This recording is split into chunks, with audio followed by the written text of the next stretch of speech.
Buongiorno e bentrovati con voi la linea. Il presidente della regione Massimiliano Fedriga apre al Green Pass come strumento indispensabile per far ripartire al più presto possibile discoteche e grandi eventi, ma è più cauto sull'uso del certificato al ristorante. Lo ha intervistato per noi Daniele Micheluz. Io penso che in questo momento serve equilibrio. Io sto vedendo che ci sono tifoserie. E in mezzo a una pandemia io penso che non possiamo muoverci sull'ideologia. Oggi i numeri fortunatamente nel nostro paese, malgrado l'aumento di contagi, sono ancora contenuti in termini di valore assoluto e fortunatamente gli ospedali sono vuoti o comunque hanno pochissimi pazienti. Con questa consapevolezza noi dobbiamo quindi fronteggiare l'oggi, sapendo che non possiamo penalizzare in questa situazione realtà economiche che sarebbero devastate, dall'altra invece utilizzare il Green Pass per aprire ciò che oggi è chiuso. Penso alle discoteche, penso ai grandi eventi, penso per esempio agli stadi che ancora sono molto limitati. Su questo allora utilizziamo una cosa per aprire di più. Dopodiché io mi auguro che la campagna importante vaccinale che stiamo facendo con grande successo a livello nazionale, grazie a un importante contributo delle regioni, come stiamo monitorando nei paesi dove i vaccini sono molto diffusi, impediscono la malattia grave, perché il problema del Covid è la saturazione degli ospedali e per questo ne abbiamo chiesto appunto anche di cambiare parametri, non andare più verso quanti contagi ci sono ma quante ospedalizzazioni ci sono, perché sono quelli ovviamente che creano il dramma del Covid. Per chi vive... L'ordine degli infermieri di Pordenone potrebbe sospendere i 107-109 che non si sono ancora vaccinati. Sarebbe d'accordo lei? A me non fa piacere sospendere dei professionisti sanitari, a me farebbe piacere che tutti partecipassero alla campagna vaccinale. È una sconfitta quando dobbiamo sospendere, oltretutto per normativa nazionale, dei sanitari. Il successo è convincere queste persone a proteggersi e a proteggere. E quindi il vaccino sicuramente è lo strumento, l'arma che oggi abbiamo. Ma cosa dice a chi vive il Green Pass come una limitazione, una discriminazione direi? Ma oggi direi, come dicevo, oggi il Green Pass può essere utile per aprire ciò che oggi è chiuso. Quindi dobbiamo usare anche in questo caso l'equilibrio e soprattutto portare insieme con noi tutto il Paese. Perché altrimenti se creiamo la lotta fra bande in mezzo a una pandemia perdiamo tutti, indipendentemente dalle ragioni. Io continuo a dire dall'inizio della pandemia che questa è una battaglia che si vince insieme, vincono le istituzioni insieme ai cittadini, quindi muoviamoci insieme, cercando di non fare estremismi da una parte o dall'altra. Quindi non Green Pass È fuori luogo, con i numeri che abbiamo adesso sarebbe veramente una scelta incomprensibile da parte dei cittadini. Noi oggi dobbiamo utilizzarlo per aprire ciò che è chiuso. Dopodiché se la situazione peggiorerà, cosa che non mi auguro e cosa che non mi auguro anche perché la campagna vaccinale sta andando avanti, è chiaro che allora le scelte potrebbero essere diverse. Ma oggi noi dobbiamo fotografare la realtà dei fatti, la realtà dei fatti è che abbiamo fortunatamente ad oggi gli ospedali vuoti e quindi non creiamo allarmismi inutili, ma usiamo la dovuta prudenza, la dovuta intervento e per questo l'invito a partecipare alla campagna vaccinale è fondamentale. Con l'ampliamento l'EF diventa il più integrato Digital Innovation Hub al mondo per il sistema industriale. È la conferma che non solo, come ha decretato l'Unione Europea, il Friuli Venezia Giulia è la regione più innovativa d'Italia e tra le più innovative d'Europa, ma è anche la regione in cui la ricerca viene calata nel mondo produttivo e diventa concreta leva di sviluppo economico. Lo ha affermato il governatore Massimiliano Fedriga all'inaugurazione dell'ampliamento di LEF a San Vito al Tagliamento. Al taglio del nastro è intervenuto anche il vicepresidente di Confindustria Giovanni Brugnoli, che plaude al modello pordenonese. Oggi un appuntamento importante qui a San Vito al Tagliamento, insomma la realizzazione di un sogno che continua. Una giornata stupenda per il territorio, ma proprio per l'industria italiana e per i giovani, perché vedono i cambiamenti concreti che si realizzano all'interno di una sperimentazione che diventa modello didattico facendo delle cose nuove, quindi laboratori digitali, prodromi all'industrializzazione 4.0.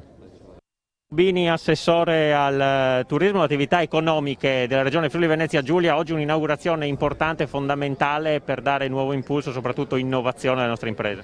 Fondamentale, vi svelo, oggi un po' di brividi li sto provando, sono un po' emozionato perché si completa un percorso, un circuito virtuoso che ha visto le istituzioni, le università, le associazioni di categoria, gli ITS lavorare fianco a fianco per garantire al Friuli Venezia Giulia, ma non solo, questa eccellenza. Qua si formeranno risorse, verranno formate le imprese, è nato un incubatore importante per le start-up, quindi un'eccellenza tra le eccellenze, ecco, questo voglio sottolinearlo. Stiamo facendo il possibile per avere a settembre una scuola totalmente in presenza. La DAD potrebbe essere un ricordo. Queste le parole del ministro dell'istruzione Patrizio Bianchi a margine dell'inaugurazione della LEF a San Vito al Tagliamento. Il ministro ha affrontato anche altre questioni come le vaccinazioni per personale scolastico e studenti. Come dobbiamo vedere, Ministro, l'inizio della scuola? Insomma, a settembre c'è grande attesa, quali sono? Con fiducia, stiamo lavorando moltissimo su questo. Noi abbiamo messo da tempo la presenza, la scuola in presenza come la priorità assoluta.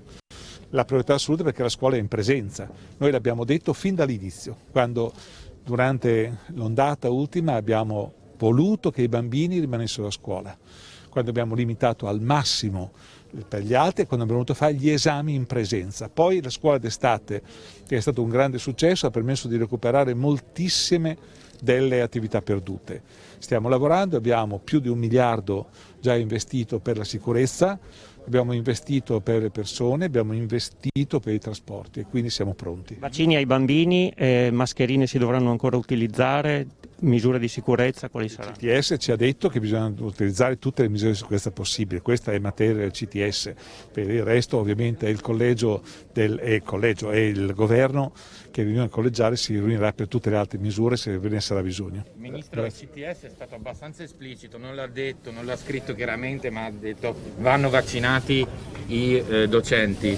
Lei è pronto a chiedere un obbligo vaccinale come è stato fatto con i Noi ci troveremo questa settimana con il Consiglio dei Ministri e sarà una decisione collegiale. Certamente io porterò il risultato del CTS che ovviamente è presente a tutti. Ma la risposta è stata molto confortante da parte di tutto il corpo docente. Ma guardi, attualmente siamo all'84%, mi ha detto il generale Figliuolo ieri, della prima dose e al 75% della seconda. C'è stata una risposta, come lei vede, molto responsabile e terremo conto anche di questo nella riunione del governo. La sua prescrizione personale? La mia prescrizione personale, noi stiamo lavorando giorno e notte per riaprire in presenza nelle condizioni di sicurezza e poi sarà il governo nella sua collegialità a decidere. Ecco, i dirigenti scolastici lamentano il fatto che non possono chiedere né ai docenti, anche al personale non docente, né tantomeno ai ragazzi se sono vaccinati, non sanno nemmeno quanti sono vaccinati all'interno del proprio plesso scolastico, all'interno delle singole classi. Questo è un tema? Questa è una delle cose di cui discuteremo in Consiglio dei Ministri sicuramente. Ministro, fondamentale Grazie. sarà anche, chiedo scusa per l'ultima, per l'ANSA, per quanto riguarda la partita delle supplenze e della copertura di tutte le... No, lì siamo molto avanti perché tenga conto che gli interventi che abbiamo fatto come governo, gli interventi passati poi in Parlamento e che si chiudono il 24, quello che si chiama Sostegni bis, noi abbiamo praticamente coperto con i concorsi straordinari, con la chiamata dei concorsi pregressi, con gli interventi previsti per immettere nel corso concorso per l'anno prossimo praticamente tutti i posti vacanti disponibili. Abbiamo anticipato più di un mese, più 40 giorni per le supplenze residue, quindi mi pare che tutto quello che deve essere fatto per garantire tutti a posto, mi pare che è stato fatto, questo mi sento sicuro. Ultimissima battuta, la DAD va in soffitta o insomma resterà come accompagnamento o c'è ancora da pensare che dovrà essere utilizzata purtroppo? Ma guardi, noi abbiamo questa immagine della DAD come quella che abbiamo vissuto, cioè sostanzialmente le attività in presenza, la lezione frontale semplicemente intermediata. Questa mi pare che sia superata. D'altra parte c'è tutto il mondo che sta studiando sull'uso delle tecnologie per aprire, non per chiudere. Questo è un altro tema però, Noi stiamo lavorando per una scuola in presenza che sappia usare anche tutte le tecnologie senza paura, ma quella forma mi pare che sia superata. Grazie. Ci lasciamo per una piccola pausa pubblicitaria, ma ci ritroviamo subito dopo. Bentornati con A voi la linea. Al rientro in Italia non sono emersi nuovi casi di contagi dopo i 16 riscontrati in Francia. Così il presidente dell'Associazione Maestri di Sci del Friuli Venezia Giulia, Alessandro Pandolfo, rassicura dopo la sospensione causa Covid del corso che si stava tenendo Oltralpe. Pandolfo fa il punto della situazione e spiega che ad essere stati contagiati dal virus sono stati anche alcuni atleti già vaccinati. Questo nonostante tutte le precauzioni adottate. Qual è la situazione attuale? Perché diciamo immediatamente erano stati riscontrati 16 casi, poi ovviamente ulteriori controlli ha allargato, aumentato il numero, no, dei ragazzi. No, Dio, non mi è dato sapere, ma non mi sembra, almeno io non ho avuto comunicazione in tal senso, anche perché finito il corso, sì, abbiamo un gruppo dove si condividono le informazioni, però io non ho avuto altre novità, anzi le novità sono per il momento, facendo gli scongiuri del caso, sono positive, nel senso che i ragazzi stanno, anche chi aveva sintomi febbrili sta meglio, quindi sì, sono confortanti. Sì, 16 con 2 presunti, perché avevano i sintomi e quindi io ho dato il numero presunto. C'è qualcuno che è stato contagiato nonostante il vaccino, è asintomatico ovviamente, e sì, può succedere. Può succedere. Io spero che tutti guariscano, che anzi molti dei ragazzi hanno già il primo vaccino, molti dovranno farlo in questi giorni, il secondo. Beh, ai primi sintomi io ho sospeso il corso, nel senso che ho sospeso, i ragazzi che me l'hanno comunicato sono rimasti nella camera, sono andati a casa, che mi hanno comunicato dei sintomi, e poi un ragazzo è riuscito a farsi il tampone e è risultato positivo, ma sì, avevamo deciso di sospendere. I primi che sono rientrati sono subito andati, che sono veneti, sono subito andati a fare il tampone e ci hanno comunicato, mentre noi eravamo in viaggio, che erano positivi. Allora, mi è dato sapere, almeno da quanto mi hanno scritto i ragazzi, sono tutti messi in isolamento, chi aveva i sintomi o chi è risultato positivo o in quarantena. Loro erano tutti ragazzi che avevano fatto tamponi e qualcuno aveva fatto anche il vaccino? Allora, sì, noi ogni inizio, il corso è suddiviso in moduli e in fasi.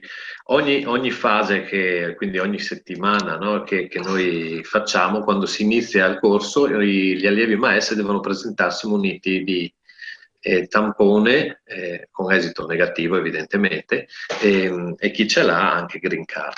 Così è successo, anzi stavolta è stato anche rafforzato dal fatto che eravamo in un paese estero e lo richiedeva.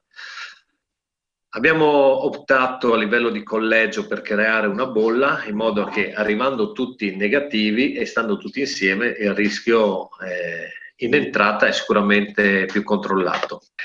I ragazzi sì, sono stati attenti per quanto mi riguarda, anzi i poveri hanno anche dovuto sopportare una struttura che non era assolutamente all'altezza, che si è rivelata non all'altezza, però nonostante questo insomma qualcuno si è ammalato. È stata una settimana cominciata male, finita peggio.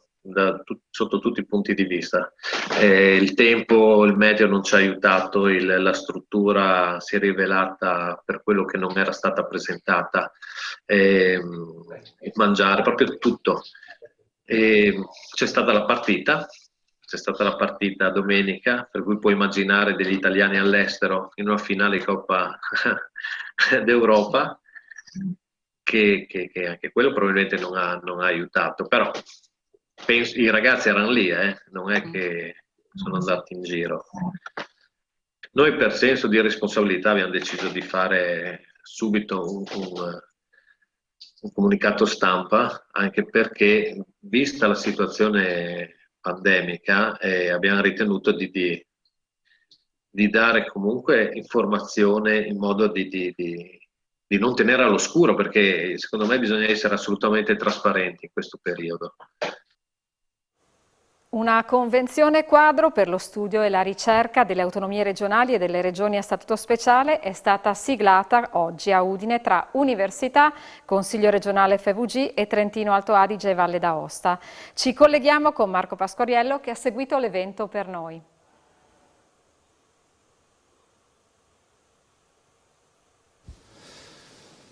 Sì, buongiorno da Udine, buongiorno dalla sede del Rettorato dell'Università di Udine, perché da poco è stata firmata una convenzione quadro per lo sviluppo degli studi sulla specialità, appunto tra regioni speciali. Con noi c'è il Presidente del Consiglio regionale Pier Mauro Zanin, un tema caro, quello della specialità per il Presidente Zanin, che verrà oltremodo sviluppato. Certo, bisogna passare dalle dichiarazioni e dagli auspici a fatti concreti.